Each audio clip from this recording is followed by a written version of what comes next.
Esta semana ha terminado con una noticia que no debe salir de nuestra atención. Yo sé que puede ser agotador, pero ese es el tipo de cosas que debemos mantener a la vista. La Junta Nacional de Justicia ha abierto una investigación contra la presidenta del Poder Judicial. ¿Por qué esto es llamativo? Primero es llamativo porque con este se acumulan dos casos en la Junta sobre quienes representan al sistema de justicia. Hace muy poco el actual ministro del Interior, el señor Santibáñez, le ha pedido a la Junta que investigue a la fiscal de la Nación. Ahora, la Junta acuerda abrir un procedimiento contra la presidenta del Poder Judicial.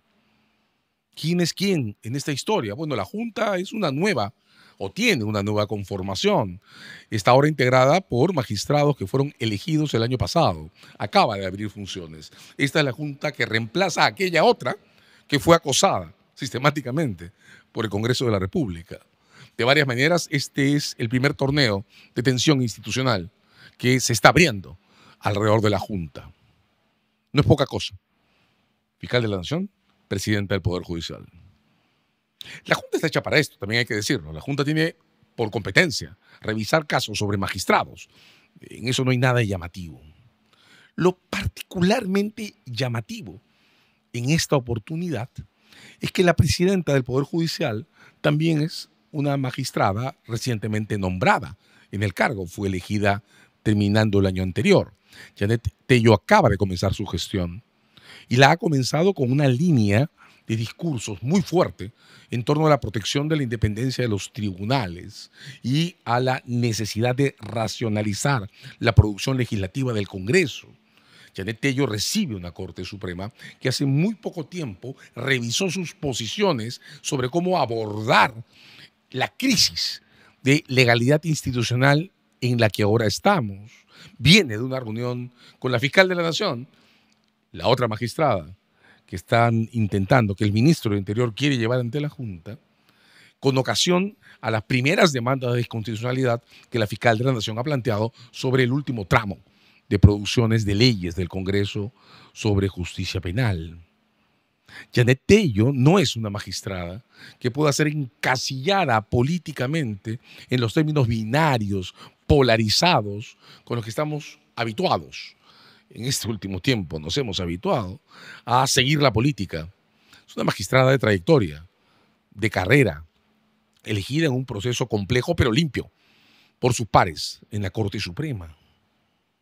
¿Por qué llevarla ahora ante la Junta Nacional de Justicia? Esa es la parte más llamativa. El tipo de procedimiento que la Junta está usando para este caso se llama inmediato.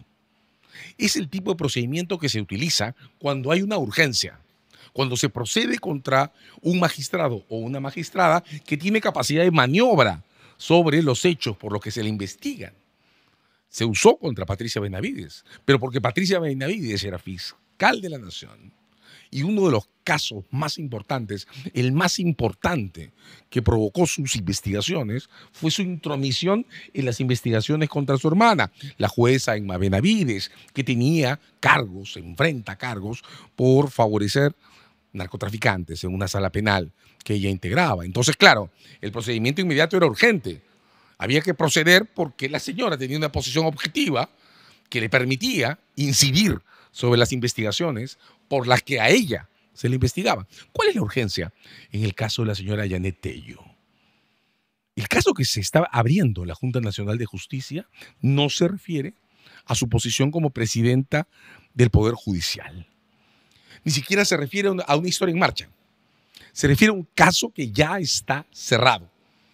Un proceso en el que ella tomó posición, tomó parte como magistrada, que se seguía ante la Sala Constitucional y Social, que es de la que ella viene. Caso cerrado. ¿Cuál es la urgencia? La decisión, ese es el otro problema de la Junta, hace referencia a revisar el texto de una resolución. Eso es algo que la Junta no puede hacer. La Junta no es un tribunal. De modo que su trabajo no es decidir qué resolución está bien o qué resolución está mal. Su trabajo es establecer en qué casos un magistrado ejerce o recibe influencias, resuelve cosas en los pasillos o admite peticiones de favores por teléfonos o cosas semejantes. La Junta tiene competencia para conocer inconductas funcionales, no para revisar decisiones judiciales. No es un tribunal, lo repito, no es un tribunal. Un caso cerrado, un procedimiento que intenta abocarse a revisar una decisión y además una decisión que en realidad no es tal. ¿De qué se trata en este caso? Se trata de una acordada, de una resolución por medio de la cual la sala que integraba la señora Tello declaró que determinado juicio, seguido aparentemente por un ex policía, por una cuestión que parece ser laboral, su pase a retiro, una cosa de estas, que ese caso, digo, no llegue a la Corte Suprema. A ver, ¿cómo pasa esto? Aquí detengamos un segundo en el detalle. La Corte Suprema no es un tribunal de instancia al que puedan llegar todos y todas las personas que litigan. La Corte Suprema es un tribunal que tiene competencias que deben acotarse, ser muy estrechas. Esas competencias le permiten entrometerse en procesos, de hecho, pero a partir de un recurso que se llama casación.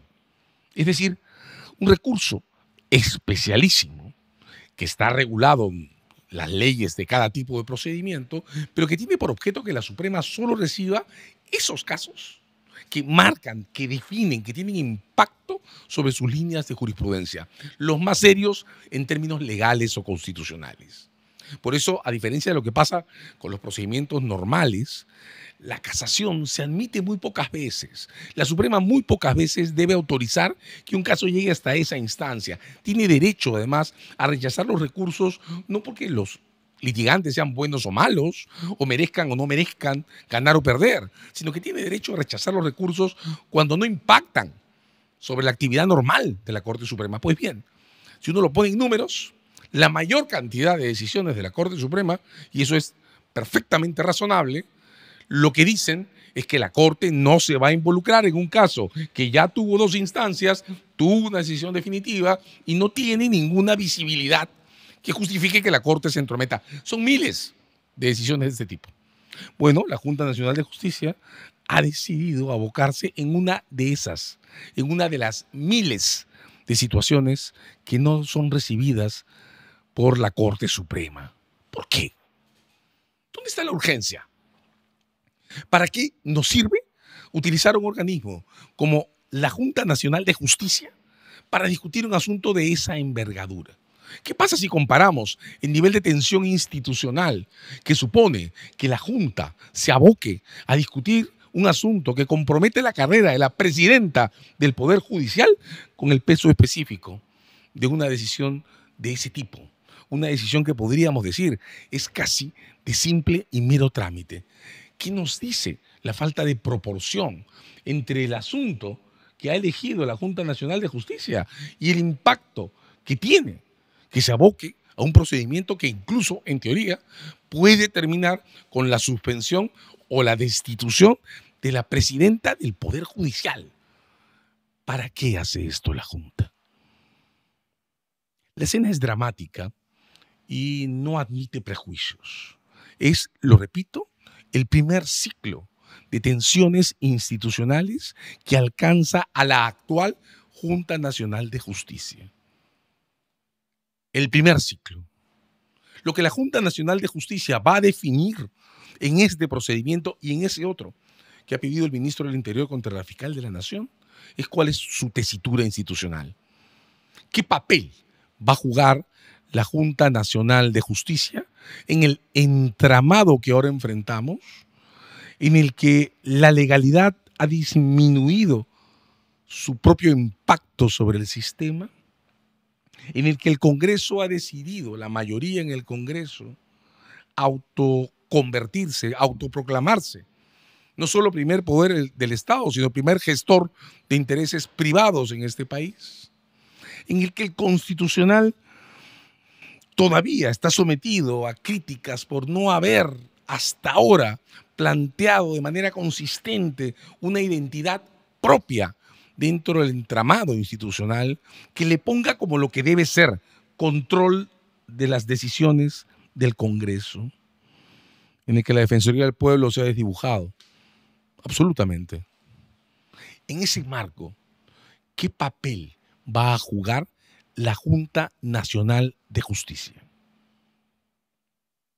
Sometida a la revelación de esta noticia, la presidencia del Poder Judicial ha publicado un primer comunicado pidiendo que los hechos se confirmen, que se le dé una oportunidad para defenderse apropiadamente y por tanto apostando a jugar el papel que le toca a la presidenta del judicial en este caso. Ganar un caso que no tiene sentido. Pero ¿cuál va a ser el papel que le va a tocar a la Junta Nacional de Justicia? No es momento para prejuzgar las cosas. No es momento para que pretendamos que ya, ahora, la Junta ha asumido una posición a favor de un lado o del otro de este entramado polarizado en el que estamos viviendo. Es momento de estar absolutamente atentos y atentas. Existe espacio suficiente para que la Junta, esta vez, nos muestre que puede sumar institucionalmente en la conservación de esos espacios que necesitamos para que nuestra sociedad sea viable. Pero lo que no podemos hacer es invisibilizar el momento. Estemos atentos, estemos atentas. Los casos que están llegando a la Junta Nacional de Justicia, la denuncia contra la fiscal de la Nación planteada por el ministro del Interior, y ahora este procedimiento contra la presidenta del Poder Judicial van a marcar mucho sobre lo que podemos conservar como espacios para mantener el mínimo de institucionalidad que todavía conservamos.